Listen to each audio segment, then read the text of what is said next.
Hello दोस्तों, आज के इस वीडियो में हम एक बहुत ही इंटरेस्टिंग और प्रैक्टिकल प्रोजेक्ट बनाने वाले हैं, एक लाइव सर्च फिल्टर ऐप।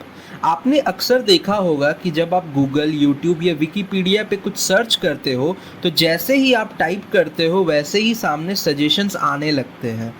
यही चीज़ हम अपने प्रोजेक्ट में इम्प्लीमेंट करेंगे। हम एक सिंपल सा सर्च बॉक्स बनाएंगे जिसमें जैसे ही यूज़र कुछ टाइप करेगा वैसे ही रियल टाइम में रिजल्ट सामने शो होंगे। और बेस्ट पार्ट ये है कि ये रिजल्ट फिक्स ना होंगे, फिक्स्ड नहीं होंगे, बल्कि हम यूज़ करेंगे विकिपीडिया एपीआई का। मतलब दुनिया का कोई भी वर्ड सर्च करो, आपको उसके रिलेटेड रिजल्ट तुरंत मिल जाएंगे। और सिर्फ रिजल्ट्स तो ना होंगे, हम उन्हें क्लिकेबल भी बनाएंगे। मतलब अगर यूज़र को किसी आर्टिकल के बारे में और डिटेल चाहिए तो वो डायरेक्ट उस विकिपीडिया पेज पे जा सकता है। तो अगर आपको वेब डेवलपमेंट सीख रहे हो तो ये प्रोजेक्ट आपके लिए एक मस्ट ट्राई है। चलिए बिना टाइम वेस्ट किए शुरू करते हैं हमारा live search filter app. Okay, सबसे पहले हम HTML पार्ट देखते हैं। सबसे ऊपर हमने एक डिव बनाया है जिसमें क्लास कंटेनर दी है। ये बेसिकली हमारा मेन रैपर है। इसके अंदर दो चीज़ें रखी गई है, एक सर्च इनपुट बॉक्स और एक अनऑर्डर्ड लिस्ट जिसमें रिजल्ट शो होंगे। मैंने इनपुट बॉक्स को आईडी सर्च दिया है ताकि जावास्क्रिप्ट में ईजिली एक्सेस कर सके। यही वो जगह है जहां यूज़र अपना सर्च टर्म टाइप करेगा। फिर हमने एक यूएल बनाया है जिसका आईडी रिजल्ट्स है। अभी ये खाली है, लेकिन जैसे ही यूज़र कुछ सर्च करेगा जावास्क्रिप्ट के थ्रू यहाँ डायनेमिकली एलआई एलिमेंट्स ऐड होंगे। हर एलआई के अंदर एक क्लिकेबल लिंक होगा जो डायरेक्ट विकिपीडिया पेज पे ले जाएगा। तो HTML का काम सिर्फ स्ट्रक्चर देना है, एक इनपुट बॉक्स और एक खाली प्लेस होल्डर जिसमें हम रिजल्ट्स इंजेक्ट करेंगे। सारा मैजिक बाद में CSS और जावास्क्रिप्ट से होगा। नाउ इसके बाद अब हम CSS का यूज़ करके अपने प्रोजेक्ट को स्टाइल करेंगे। CSS में सबसे पहले बॉडी के अंदर हमने फॉन्ट फैमिली को एरियल एंड सैंस सेरिफ दिया है ताकि टेक्स्ट रीडेबल हो। बैकग्राउंड कलर हमने ब्लैक रखा है जो एक डार्क थीम बैकग्राउंड बनाता है। टेक्स्ट का कलर वाइट रखा है जिससे टेक्स्ट ब्लैक बैकग्राउंड में एकदम क्लियरली विजिबल हो। इसके बाद हमने डिस्प्ले को फ्लेक्स करके जस्टिफाई कंटेंट को सेंटर किया है और अलाइन आइटम्स को भी सेंटर किया है। इसका यूज करके हमने पूरा कंटेनर को हॉरिजॉन्टली एंड वर्टिकली सेंटर किया है। इसके बाद हमने मिन हाइट 100 VH दी है जिसका मतलब है कि बॉडी स्क्रीन की पूरी हाइट ले, और मार्जिन 0 से डिफ़ॉल्ट मार्जिन हट जाता है। इसके बाद अब हम डॉट कंटेनर को स्टाइल करेंगे। कंटेनर की विड्थ हमने 100% रखी है, लेकिन मैक्स विड्थ 600 पिक्सल सेट किया है ताकि कंटेंट एक फिक्स्ड बॉक्स के अंदर रहे और बड़ा स्क्रीन पे भी ज़्यादा स्ट्रेच ना हो। टेक्स्ट अलाइन सेंटर से अंदर का कंटेंट सेंटर अलाइंड होता है। इसके बाद अब हम H1 को स्टाइल कर रहे हैं।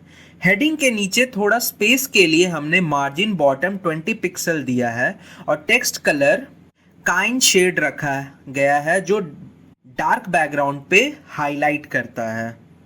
इसके बाद अब हम इनपुट को स्टाइल करेंगे। सर्च इनपुट पूरा कंटेनर की विड्थ लेता है और पैडिंग 12 पिक्सल देने से और फॉन्ट साइज 16 पिक्सल रखने से बॉक्स थोड़ा बड़ा और रीडेबल लगता है। राउंडेड कॉर्नर्स के लिए हमने बॉर्डर रेडियस 8 पिक्सल सेट की है। बॉर्डर को नन रखा है और आउटलाइन नन से डिफ़ॉल्ट स्टाइलिंग हटा दी है।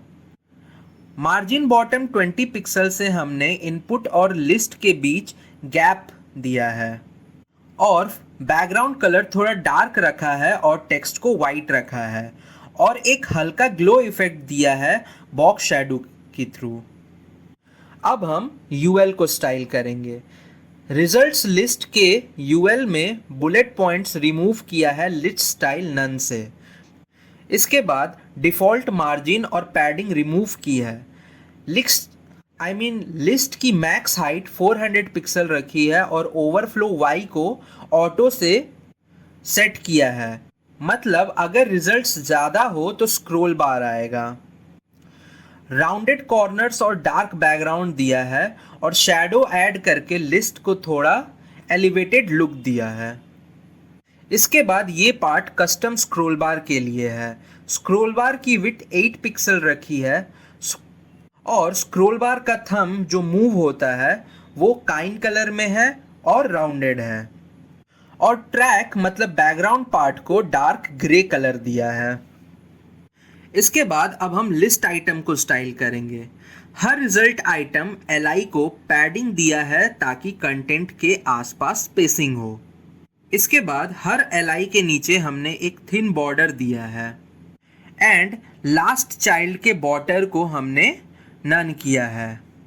इसके बाद एलआई के हावर इफेक्ट में बैकग्राउंड थोड़ा लाइट ग्रे हो जाता है, ट्रांजिशन स्मूथ है, जिससे ट्रांजिशन स्मूथ लगे। इसके बाद लिंक्स का अंडरलाइन हटा दिया है ताकि वो देखने में अच्छा लगे और उन्हें वाइट कलर में रखा है। डिस्प्ले ब्लॉक का मतलब है लिंक पूरा एलआई कवर करेगा। इसके बाद टाइटल स्ट्रॉन्ग टैग में टाइटल को स्ट्रॉन्ग टैग में रखा है जिससे ब्लॉक एलिमेंट्स बनाए। थोड़ा बड़ा फॉन्ट और काइन कलर दिया है हमने इस लिंक को। इसके बाद स्निपेट को छोटी फॉन्ट साइज और ग्रे कलर में रखा है ताकि सेकेंडरी इन्फो लगे। तो सीएसएस का मेन फोकस था डार्क थीम लेआउट देना, सर्च बॉक्स को स्टाइलिश और प्रोमिनेंट बनाना, रिजल्ट को एक क्लीन स्क्रॉलेबल लिस्ट में शो करना और हावर एंड क्लिकेबल इफेक्ट से इंटरैक्टिव फील देना। तो अब बारी है जावास्क्रिप्ट की। जावास्क्रिप्ट में सबसे पहले हमने गेट एलिमेंट बाय आईडी का यूज से हमने दो चीज़ सेलेक्ट की। सर्च इनपुट, ये हमारा इनपुट फील्ड है जिसमें यूज़र टाइपिंग करेगा, और रिजल्ट्स लिस्ट ये यूएल एलिमेंट है जिसमें हम सर्च का रिजल्ट डायनेमिकली ऐड करेंगे। सिंपल वर्ड्स में ये दोनों वेरिएबल्स एक शॉर्टकट की तरह काम करते हैं ताकि बार बार document dot get element by ID ना लिखना पड़े। अब हमने इनपुट फील्ड पे एक इवेंट लिस्नर लगाया है। इनपुट इवेंट हर की स्ट्रोक पे ट्रिगर होता है, मतलब जैसे ही यूज़र टाइप करेगा ये फंक्शन रन होगा। इसके अंदर search input dot value user का जो भी लिखा हुआ टेक्स्ट है उसे एक्सेस करता है, और dot trim function extra spaces remove कर देता है। और अगर क्वेरी की लेंथ 2 कैरेक्टर से कम है तो हमने result list dot inner HTML का वैल्यू नन रखा है, जिससे रिजल्ट्स क्लियर हो जाता है और फंक्शन को स्टॉप कर दिया है। ये ऑप्टिमाइजेशन इसलिए किया गया है ताकि अननेसेसरी API कॉल ना हो। इसके बाद अब सबसे इंटरेस्टिंग पार्ट है API कॉल। हमने विकिपीडिया API का एक URL बनाया है जिसमें क्वेरी क्यू यूज़र का सर्च टर्म होगा। फेच URL जावास्क्रिप्ट का बिल्ट इन फंक्शन है जो इंटरनेट पे रिक्वेस्ट भेजता है। अवेट रेस्ट डॉट जेसन जो रिस्पॉन्स आया उसे जेसन ऑब्जेक्ट में कन्वर्ट कर देता है, और data dot query dot search इसके अंदर एक्चुअल सर्च रिजल्ट का एक एरे आता है। मतलब यूज़र ने जो भी टाइप किया उसके रिलेटेड विकिपीडिया के टॉप आर्टिकल्स का डेटा हमने मिल गया। इसके बाद अब हम रिजल्ट्स को डिस्प्ले करवाएंगे। इसमें सबसे पहले हमने पुराना रिजल्ट्स को क्लियर कर दिया using result list dot inner HTML को एम्प्टी करके। फिर हर रिजल्ट के लिए हमने फॉर ईच लूप यूज किया है। इसके अंदर हमने document dot create element LI से एक नया लिस्ट आइटम बनाया है, और document dot create element A से एक क्लिकेबल लिंक बनाया है। अब हमने लिंक के अंदर दो चीज़ें सेट की है। लिंक डॉट href हर आर्टिकल का यूनिक विकिपीडिया URL होता है जो पेज आईडी को बेसिक पे बनाता है। जो पेज आईडी के बेसिस पे बनता है। Link dot target equals to blank ये इंश्योर करता है कि लिंक न्यू टैब में ओपन हो। फिर हमने लिंक डॉट इनर HTML में टाइटल और स्निपेट इंजेक्ट कर दिया है जिससे यूज़र को एक प्रॉपर प्रीव्यू मिले। फाइनली अपेंड चाइल्ड के थ्रू लिंक को li के अंदर और li को ul के अंदर अपेंड कर दिया है, आई मीन डाल दिया है। यहाँ हमने एरर हैंडलिंग को भी इंक्लूड किया है जिसके अंदर हमने कोड को ट्राई कैच ब्लॉक में लिखा है ताकि अगर एपीआई कॉल में कोई प्रॉब्लम हो तो वो सेफली हैंडल हो जाए। ये डीबगिंग के लिए यूज़फुल होता है। तो अगर ओवरऑल मैं कहूँ तो जावास्क्रिप्ट का फ्लो कुछ ऐसा है। यूज़र इनपुट कैप्चर होता है, अगर इनपुट वैलिड है तो विकिपीडिया एपीआई को कॉल किया जाता है, एपीआई से रिजल्ट का एक एरे आता है, हर रिजल्ट को एक क्लिकेबल लिस्ट आइटम बनाकर पेज पे शो कर दिया जाता है। और अगर कोई एरर आए तो ट्राई एंड कैच ब्लॉक की मदद से उस एरर को रिजॉल्व कर लिया जाता है, उस प्रॉब्लम को रिजॉल्व कर लिया जाता है, मतलब सेफली हैंडल कर लिया जाता है। तो इस तरह हमने एक real time live search filter बनाया जो यूज़र के हर की स्ट्रोक के साथ डायनेमिक रिजल्ट शो करता है। तो फ्रेंड्स, इस वीडियो में हमने एक complete live search filter app बनाया।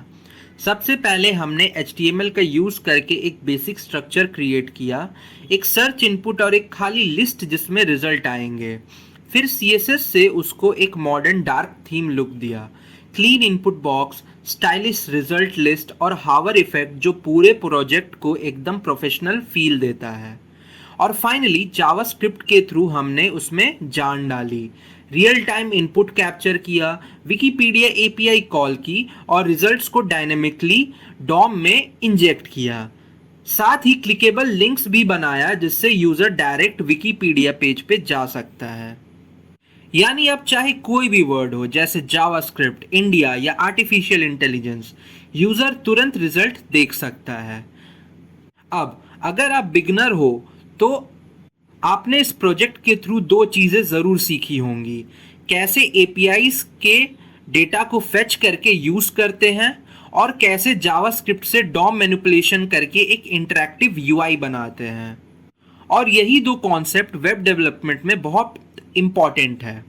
मैं आपको रिकमेंड करूंगा कि आप इस प्रोजेक्ट को मॉडिफाई करने की कोशिश करो। एग्जाम्पल के लिए आप रिजल्ट में इमेज ऐड कर सकते हो या फिर किसी और एपीआई जैसे मूवीज एपीआई या बुक्स एपीआई से डेटा फेच करके अपना कस्टम सर्च ऐप बना सकते हो। तो फ्रेंड्स, ये सिर्फ एक शुरुआत है, आप इस बेस कोड को यूज करके और भी पावरफुल एप्स बना सकते हो। अगर आपको ये वीडियो हेल्पफुल लगा हो तो प्लीज़ इसे लाइक करो, अपने दोस्तों के साथ शेयर करो और चैनल को सब्सक्राइब करना भूलना मत। आपके सपोर्ट से ही मुझे मोटिवेशन मिलता है और मैं आपके लिए और भी अमेजिंग प्रोजेक्ट्स लेकर आता हूँ। और हाँ, कमेंट सेक्शन में मुझे ये भी बताना कि आप नेक्स्ट प्रोजेक्ट किस टॉपिक पे देखना चाहते हो। मैं कोशिश करूँगा कि वो टॉपिक जल्दी से जल्दी कवर कर पाऊँ। सो दोस्तों, आज के लिए बस इतना ही। मिलते हैं आपसे नेक्स्ट वीडियो में। तब तक के लिए कोड करो, क्रिएट करो और मज़े करो। बाय।